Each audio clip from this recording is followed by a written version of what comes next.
हनुमान बेनीवाल इन दिनों आपके ऊपर काफ़ी निशाने लगा रहे हैं, क्या मानते हैं, क्यों ऐसा कर रहे हैं वो लोग? देखिए, लोकतंत्र है, प्रजातंत्र के अंदर सबको खुद की बात कहने की आज़ादी है और भारतीय जनता पार्टी के कार्यकर्ता का एक स्वभाव है, वो लोगों के बीच में बना रहता है, लोगों के बीच में लगातार काम करने पर ध्यान देता है।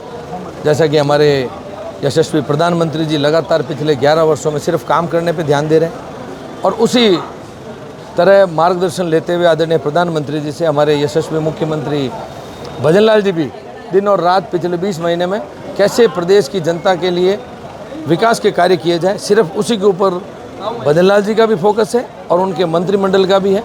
बाकी विपक्ष के लोगों को जो भी टिप्पणियाँ करनी है वो अपना टिप्पणी का काम करें, हम हमारे जनता की सेवा का काम कर रहे हैं। सेवा पखवाड़ा जो है उसमें क्या क्या किया जाने वाला है, क्या कर रहे हैं प्रधानमंत्री मोदी जी के जन्मदिवस को लेकर, क्या प्लानिंग है?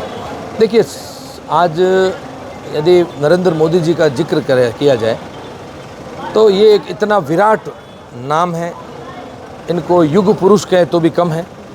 आज विश्व के सबसे बड़े नेता ये हैं, इसका कोई जिक्र की आवश्यकता नहीं और सिर्फ हिंदुस्तान की जनता के दिलों में नहीं, विश्व भर के लोगों के दिलों में राज करने वाले हमारे यशस्वी प्रधानमंत्री नरेंद्र मोदी जी का 17 सितंबर को जन्मदिवस, उनके जन्मदिवस के उपलक्ष्य में जगह जगह पर मंदिरों के अंदर यज्ञ हवन उनके लंबी उम्र के लिए किए जाएंगे।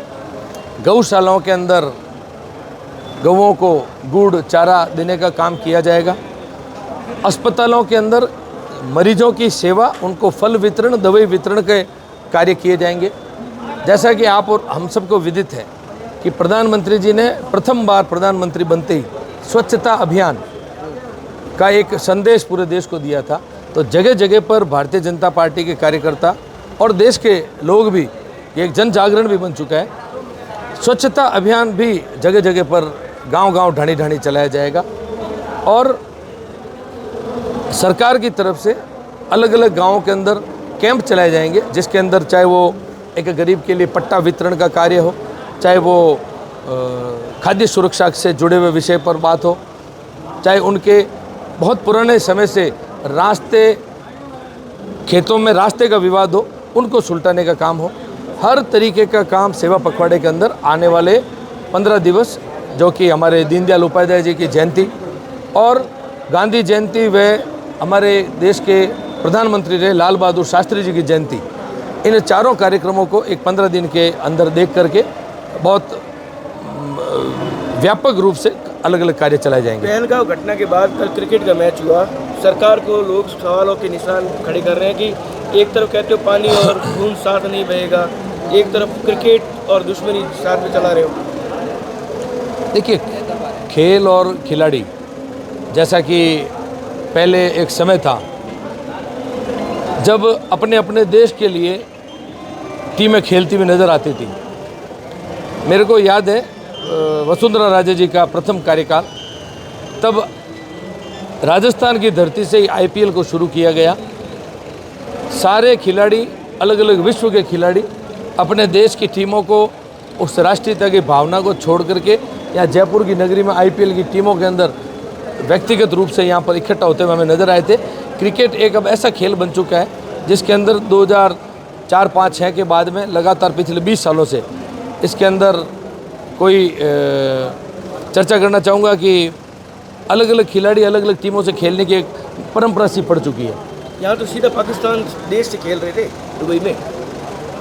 देखिए, वो क्रिकेट का मैच है, उसको अपन देशवासियों की भावना से जोड़ करके मैं बोलूँगा, क्योंकि इसमें सदैव हमारे हिंदुस्तान के देशवासियों की भावना जुड़ी हुई रही है और हिंदुस्तान का नागरिक सदैव उनको हरा करके बड़ा गौरवान्वित महसूस करता है। सरकार के समय अगर ऐसा होता है तो रुक जाओ, जय हो, रुक जाओ एक सेकंड, बात कर रहे हैं ना।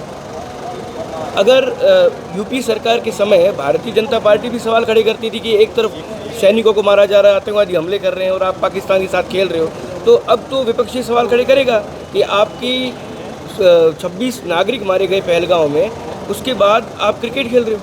देखिए, लगातार प्रधानमंत्री बनने के बाद में 3 बार हमारे पड़ोसी मुल्क ने एक दुस्साहस जुटाया चाहे वो उरी हमला बोलो, चाहे पहलगांव, चाहे पुलवामा, तीनों बार मुंह तोड़ करके उनका हमारे यशस्वी प्रधानमंत्री जी ने जवाब भी दिया।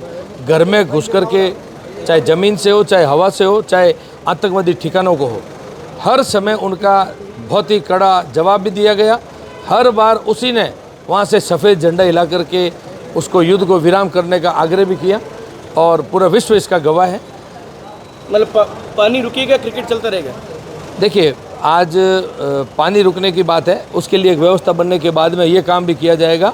आज जिस तरीके से ये एक सौदा हमारे पूर्ववर्ती सरकारों के समय में गलत सौदा जो किया हुआ था, देश के हक का पानी उनको दिया जा रहा था, हमारे प्रधानमंत्री जी फिर से उस पानी को यहाँ पर देशवासियों के लिए लेकर के आएंगे। आप यूथ हैं, आप सरहदी इलाके से संबंध रखते हैं, बॉर्डर को आप नज़दीक से जानते हैं, आप क्या सोचते हैं? सोचना चाहिए था बीसीसीआई को कि अगर खेल नहीं होता तो जनता इतने सवाल खड़े नहीं करती, क्योंकि 1.5 अरब की जनता है, वो सवाल तो खड़े कर रही है सोशल मीडिया अगर आप देखते हैं तो।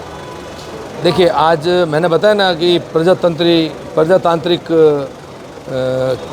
के अंदर सबको आज़ादी है अपनी बात कहने की, लेकिन आज हमारे देश के यशस्वी प्रधानमंत्री जी बहुत अच्छा काम कर रहे हैं। हमारे दुश्मन देशों को चिंता करनी चाहिए, हिंदुस्तान को ज़्यादा चिंता करने की इस विषय पर अभी आवश्यकता नहीं है। बहुत बड़ा बयान दिया कि आपका इलाज कर देंगे, आपके मंत्री का हम इलाज कर देंगे। देखिए, उनको अपना काम